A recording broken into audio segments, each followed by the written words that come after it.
In this episode, I have an interview with Jim Marx. He's a retired volunteer with No More Deaths, and we discuss the No More Deaths program and also just finding purpose in retirement. This is All-in-One Financial with Bill Holliday. I discuss financial planning issues, investing, taxes, estate planning, insurance, retirement planning. Brought to you by AIO Financial, a fee-only financial planning firm working with clients all over the U.S. and expats all over the world at AIOfinancial.com.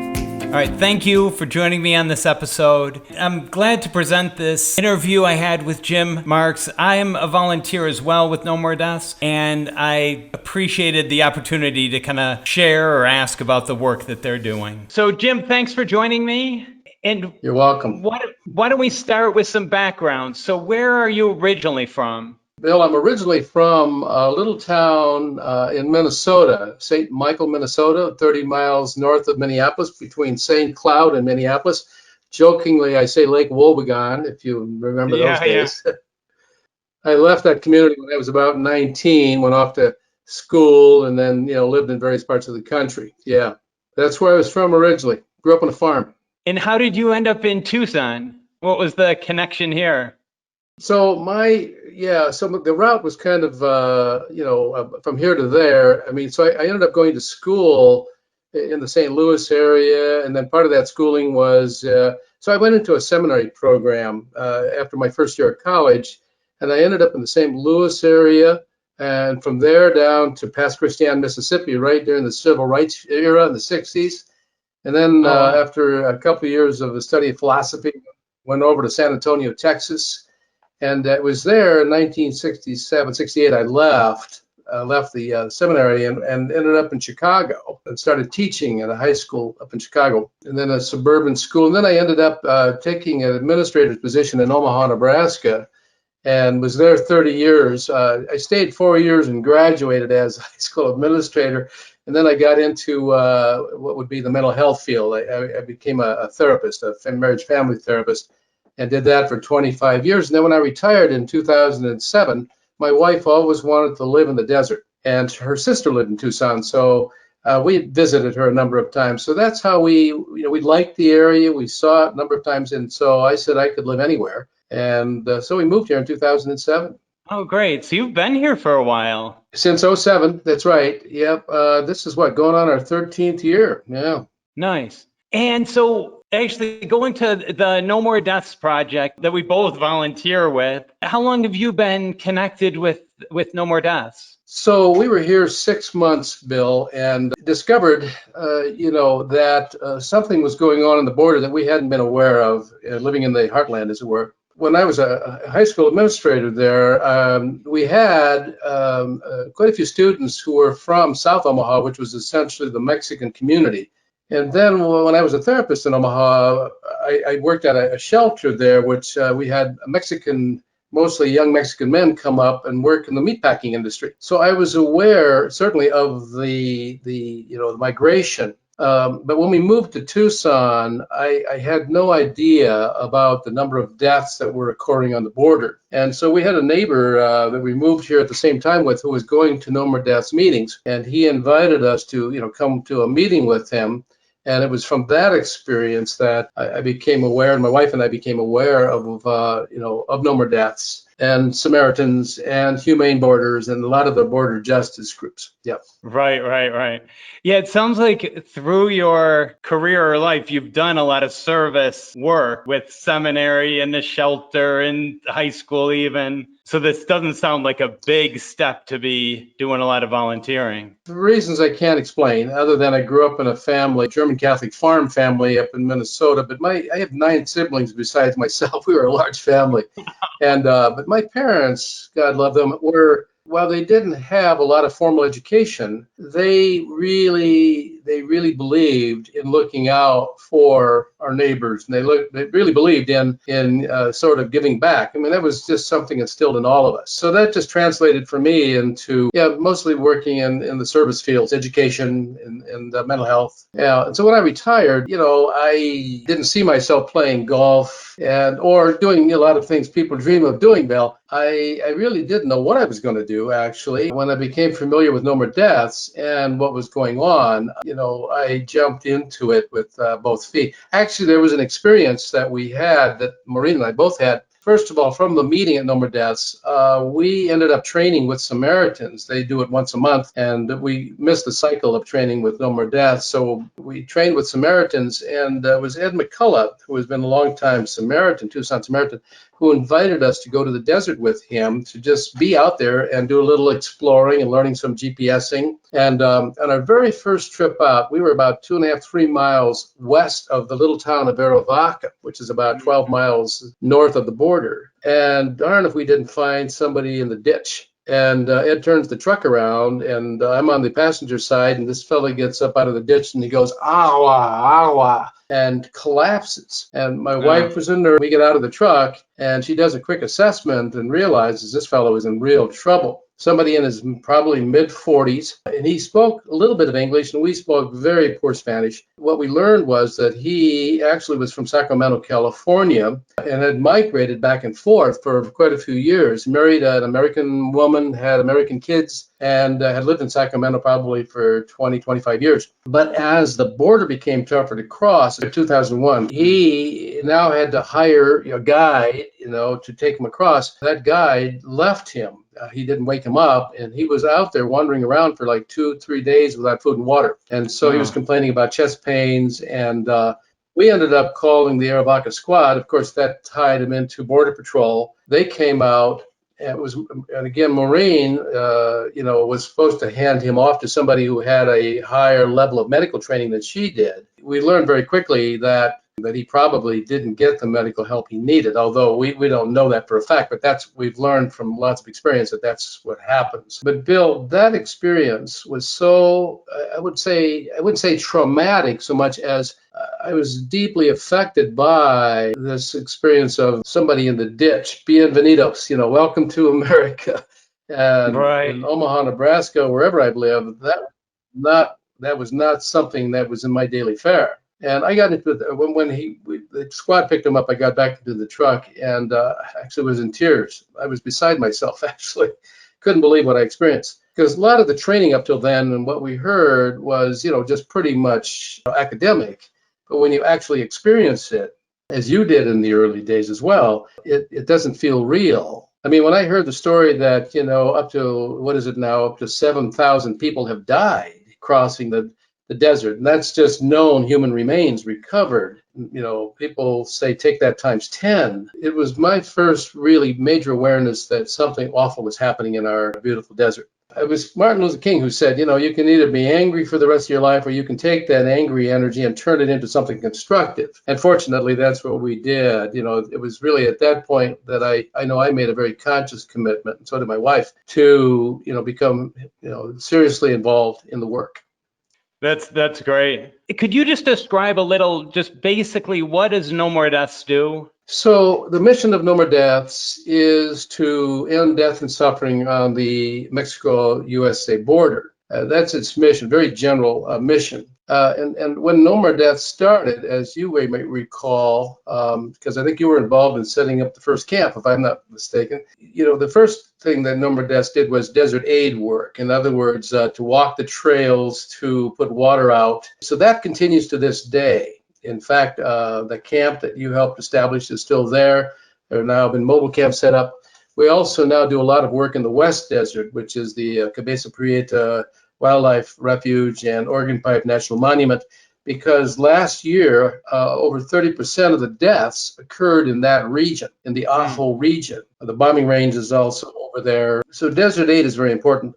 Very quickly, because so many people then got deported, No More Deaths started working in Nogales, deportees, and almost immediately, besides providing humanitarian aid, we began to do what we call abuse documentation, because we began to hear stories of people who said how badly they were treated in short-term custody. And so abuse documentation then put out a major report about that. One of the big areas right now is Keep Tucson Together, which is our free legal clinic. And that's been going since 2012. In fact, if you read the newspaper, there was an article in the paper this morning that said 2 immigrants held in Eloy Center test positive for virus after release. And so there's been a huge effort on the part of this free legal clinic, Keep Tucson Together, to try to get people bonded out of detention, because it's a petri dish for disease. So far, they bonded out 9 people in the last, I think, month and a half or 2 months. It's very expensive. The bonds are very expensive. The other areas that No More Deaths has developed since then have been search and rescue, for instance. The 24-hour missing migrant hotline, where in a short period of time, they just get unbelievable number of calls with families looking for their loved ones. David Hill, for instance, also has a program where he goes and gets what they call the pertenencias, the belongings that are left behind. Many people don't know that a lot of people do not get their belongings back. And then the Northern Mexico Project, which you and I have lately been involved in, tries to work with some of the leaders in the shelters in Altar, Sonora, Mexico, Caborca. The Ajo Samaritans, along with No More Deaths volunteers, work in Sonorita. It's in the Ajo, in the Lukeville area there. And then weekly, or up until the COVID-19 virus closed the border, we have had people, No More Deaths volunteers, and people helping people from the Aravaca area go down to Sasabe with supplies, yes, and medical attention, medical supplies, and so on. So there's a lot going on, and it's like an Ocotillo. I mean, there's branches all over the place. Yeah, quite a few projects going on there. How have you seen it develop over time? I mean, I even remember it used to be migrants from southern Mexico. I know now it seems to be more Central America. I mean, how has the border situation and even No More Deaths changed over the time you've been involved? Well, first of all, it's gotten much bigger. I mean, it used to be just Desert Aid and Nogales. And so some of these working groups that I just described, have developed or come into existence. Like Keep Tucson Together, I think, started in 2012. And that was a result of that horrible bill out of the Arizona legislature, 1070. Made it very difficult for migrants to, cross and be, they had local police, helping them out and so on. I mean, helping out ICE and helping out Border Patrol. So the growth of this organization has been one thing that I've observed. As I've gotten older, Bill, so if I started in 2008, that's almost, it's over 10 years, 12 years ago. I used to be in the desert quite a bit. And for me, that has changed because I got a knee issue and I, just simply don't tolerate the heat as much anymore. So we attract a lot of young people from across the country. I'm just amazed really at the dedication and the passion with which so many of these young people, we have a volunteer program, that's been consistent over time. One of the big changes that's occurred is that we now do what we call month-long programs, inviting people who speak Spanish, who have medical skills, who are able to withstand the heat of the desert. And so they will go out to camp, they'll go to Ajo and, just basically live in those areas so that they can get out and put water out, provide medical aid and so on. And then the Northern Mexico projects, I've been doing that for 6 years, going to Altar once a month with David Hill and then other volunteers, some of the Green Valley Samaritans, Tucson Samaritans, and other No More Deaths volunteers. But that's grown. When the Ajo Samaritans, I think, began to cross at Lukeville and discover all of the Central Americans that are crossing in that region, we began to dedicate quite a large sum of money to help them get food but working with the leaders of those local shelters and the local areas. We try not to go in and be sort of the white savior kind. We don't try not to do that. This is really about aligning with the leadership of the migrants themselves. And it's, in other words, we're not saving them. We're providing food and water and medical attention so that they don't die. We very much want to see the policy that the Border Patrol has established and our own government has established, this prevention through deterrence, it's what it's called. We'd very much like to see that changed because that policy has led to so many deaths. I mean, originally the idea was that we're going to use the desert as a weapon. And that was the idea of the original plan, was nobody would cross this horrible desert and all these mountains,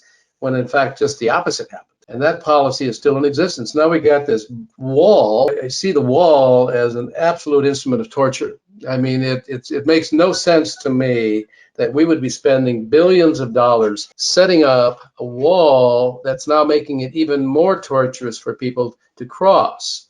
And there was another article in the paper this morning about migrant-heavy meatpacking industry hit by concerns over worker shortages. 60% of all the meatpacking people are immigrants, migrants.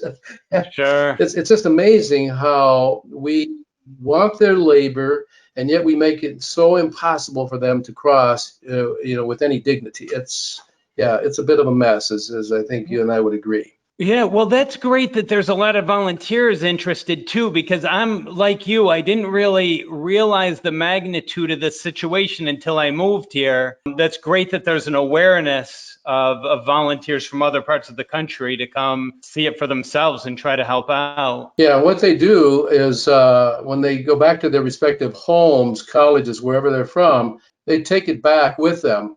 I mean, I've maintained for years. I've done a lot of, as many have. I've done some talks to groups who will come down and they'll want to know. We'll take them out on trails or whatever. We don't do much preaching, Bill. We don't say a whole lot about, what they should believe or what they shouldn't. We just simply say, just look at the geography and just imagine yourself walking this geography at night with shoes that are not like your shoes or my shoes. Just imagine. And first of all, you hear the government say, well, it's all about the bad guys. We got to keep the bad guys out. 99% of anybody I ever run into are people trying to escape poverty, violence, trying for an economic opportunity to, feed their families. I mean, that's just the reality. And, politicians who say otherwise haven't been here and they simply don't know. Yeah, no, I agree with you. What are some of the biggest issues? I guess you've covered a lot of these that No More Deaths is focusing on right now. I mean, it sounds like the detention centers with the COVID is a big one. I guess it sounds like there's quite a few issues. They're really not focused on one, but trying to maintain a lot of these pieces at the same time. Well, that's right. So we've had a large focus on bonds. Trying KTT has been the leadership there, the legal clinic, especially with COVID. There's been a huge effort. We had a GoFundMe effort where we raised over $40,000 in less than a month to try to get money raised to get the bond people out. In fact, one of the things when I was brand new at this, I raised my hand, just to learn as much about No More Deaths as I could, and then I ended up on the fundraising working group and the finance working group, and I don't regret any of that. But for instance, we're in the process of putting a newsletter out, which we do a couple times a year. But all of that is devoted to trying to raise money. In this case, Bill, we have No More Deaths has grown. When I first started, we had a budget of about, I'd say $100,000, maybe less. Our budget now is over $1 million. I mean, wow. So that's buying, used vehicles to be in the desert. That's the water. Last year we put out over 15,000 gallons of water in the desert. Medical. I mean, it's utterly amazing. And we've had to hire people. We now, where we went from all volunteers to where we now had to hire some staff just to maintain some of the things that volunteers can't do. So back to the bonds is a big one. We had the trial last year of our 8 people who were cited, and then Scott Warren, who was charged with a felony charge for harboring and conspiracy to smuggle. And that story well enough, but that's so fresh in our imagination right now. But we spent so much energy, to win that trial. And the good news is that even though the government then went and retried Scott, the jury found him not guilty on all charges. In other words, humanitarian aid is never a crime, and we really had that so overwhelmingly supported. And so, but we still worry because managers out there at Oregon Pipe and in Cabeza Prieta still have not given us permission to drive the administrative roads. They still make it difficult for us to do our work, so we can still get arrested for stuff. And so we face that. And of course, you and I both know that with this current administration, where there is this disdain and absolute disdain for migrants. They make it very, very difficult. I mean, legally, the legal clinic, this free KTT has told us, that asylum seekers, for instance, now are stuck at the border. So that's a focus of that's work, trying to help them get to their court appointments. We help them buy bus tickets if they need medical attention. We try to do that. Yeah, so it's work on all fronts. I mean, it's I don't know if we could say that there's any one area right now that stands out. It just seems like it's like just the other day, a bunch of our people went out and did a search and rescue, looking, or search and recovery, as it were. And so there's just all these areas that we try to work in. I mean, there's so many areas. It's become such a big organization. You can't drop these other priorities to focus on any one thing. You got to keep them all going. I know you travel to Mexico with monthly donations. How do you feel traveling in Mexico? Any issues or problems and, carrying donations down there, or is that pretty smooth for you? So I've been doing it for 6 years, and I think David started it with someone else. So maybe that's now 7 years that we've been doing it. I have never felt unsafe, Bill. We hear stories, and by that I mean, we hear stories about people who get stopped or this and that. We have always, even when I got stopped at the red light, crossing the border where they can search the car with my supplies, I say in my broken Spanish, por los migrantes in Altar, Sonora, Casa de Migrantes, and whoever's looking at it, go, oh, okay. So, yeah. Now, with COVID is starting in March. The last trip I made was in March, so we had to cancel April, and now we've canceled May because Mexico, I think, has still not reached its peak. Or at least we don't want to carry. I don't want to be, so we're being really careful. I mean, I'm an old guy, so I've got to be probably more careful. Sure. And we're trying to respect, but the kind of supplies that we carry, Bill, are things that they request. The shelter in Altar, which is run by the Catholic Church there, but it's staffed by a religious order. And then there's a couple of paid volunteers, I think. They tell us beans and rice, and they're always wanting jeans and shoes and socks, medical supplies, canned goods. I mean, so, usually I fill up my old Honda Odyssey, as much as I can get in. And they're always grateful. I mean, it adds to all. I mean, they've got other donors, that help them, with their supplies as well. We don't go to Caborca, but we ask Altar to share some things with them. But Caborca now, I believe, has rented a building, and I think you know more about that than I do. But I know we just sent them. We put them in our budget, and we are sending them some money each month to help them get established, because the railroad runs through Caborca, and there's a huge number of people, mostly Central Americans, that are getting off and needing meals. I mean, it's astonishing when I think about the numbers, and you've seen them, I think, haven't you? Yeah. I was there. Yeah, I was there no, maybe a year and a half ago. But the other thing we carry, Bill, this is what we call a harm reduction kit, and inside of it is aqua tabs. So when migrants run into bad water and drink it and get sick, this aqua tabs purifies the water. The comb helps them get cactus out of their skin. There's Band-Aid ointment in here. And then the Green Valley Samaritans made a purchase. They had a grant. But this is called the Life Straw.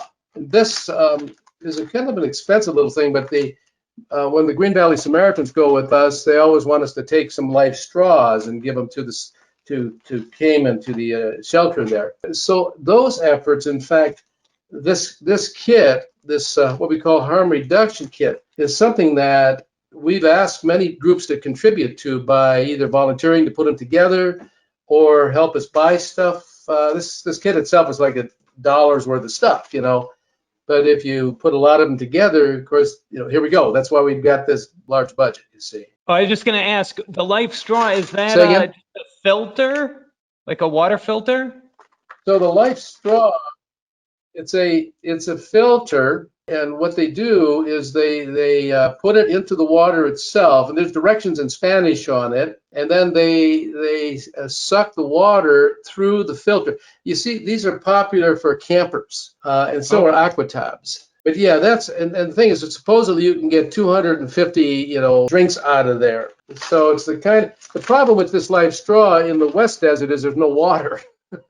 And so that's Right. more useful. This area closer to Tucson here, this Catalina National Forest area, and in the Altar Valley. Yeah. So they're saying it seems like a bunch of ways people could get involved and help. I guess, could you just run through? Of course, you can use donations. People can come volunteer for a period of time. People could supply packets or with Mhm. their group do packets. Any other support or anything Yeah. else you're looking for? Well, what I would tell people is, first of all, whenever we go out and table, what we call tabling at public events, we'll hand out a brochure, the No More Deaths brochure. And inside this brochure is a listing of all of the working groups. And what I tell people is, in this day and age, you can get the same information on the website. So the website is nomoredeaths.org. Very simple, Right. nomoredeaths.org. And I should tell you that the fiscal sponsor, by the way, for No More Deaths is the Unitarian Universalist Church of Tucson. In 2008, they became our fiscal sponsor. And so we are able to use their 501c3. And so people can donate money to No More Deaths and get a tax write-off. And that's important for a lot of people. But I say that because we've been asked that question many times. Yeah, The other that's thing in the good to know. brochure is a listing. Then there's just material, besides financial donations, we're looking for things like gently used sneakers, hiking boots, athletic socks, men's jeans, shirts, jackets, backpacks, ace bandages, blister care, foot care supplies, other medical supplies, canned food, energy bars, and Gatorade. Lots of this canned good stuff is best picked up here. So we tell people to make a financial donation, but we get any number of boxes sent to us with clothes or socks. And the reason it's important to mention these specifics is because sometimes people clean out their closets and just send stuff we can't use. The other thing that's important is, yeah, the other thing that's important is these are mostly Central American men and some women, but mostly men. And their shoe size is anywhere from 6'7" to 9. Their underwear size Sure. is small. Like I was over at Ross's Dress for Less yesterday, trying to buy small underwear. In this country, you go to a secondhand store and everything's large or extra large.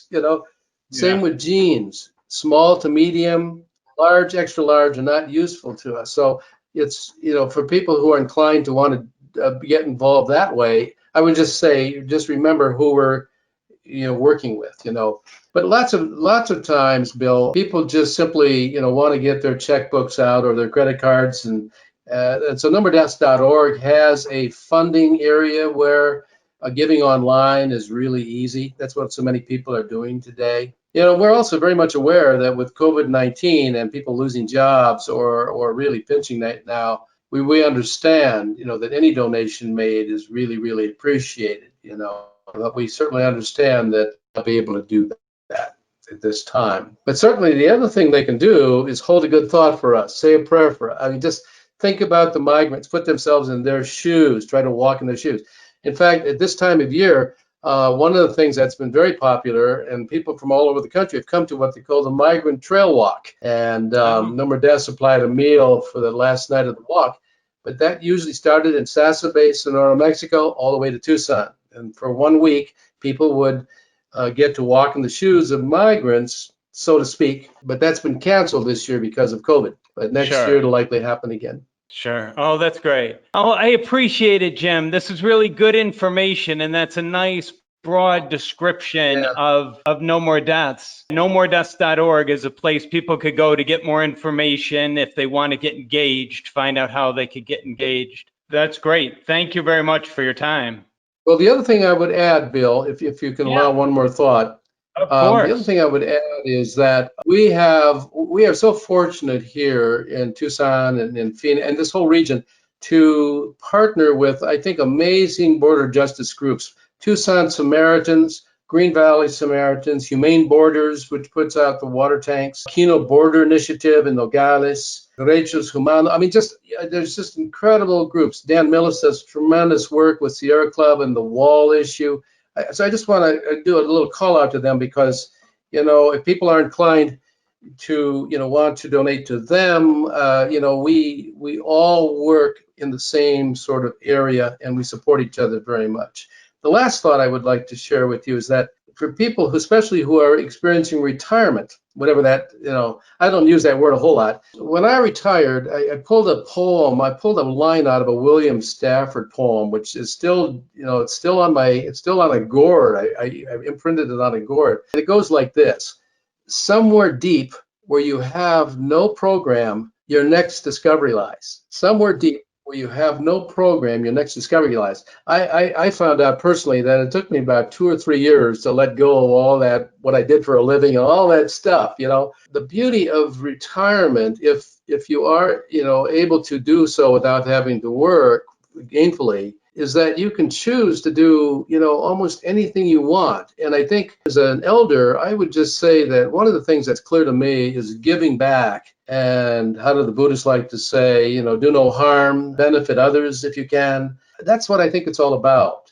And certainly have fun, do the things that you enjoy in life. But I think a great deal of the volunteer opportunities. Yeah, so thank you very much, Bill, for your questions. That's great. I know. I appreciate you adding that. Those are really good points there. Well, thank you very much for your time, Jim. You're welcome, Bill. Take care and stay safe. You too. All right. Thank you for listening to AIO Financial. This has been brought to you by AIO Financial. If you need help with any part of your finances, please contact AIO Financial for a free meeting, AIOfinancial.com. We do have a free ebook. We have an Expat ebook. We also have an investment ebook. The investment ebook can be found at AIOfinancial.com/invest ebook. We have several free ebooks. We appreciate any comments, questions you have for us. If you have any comments, please comment where you find this, the video, the podcast, the blog. And if you appreciate these interviews, please subscribe, please leave a rating,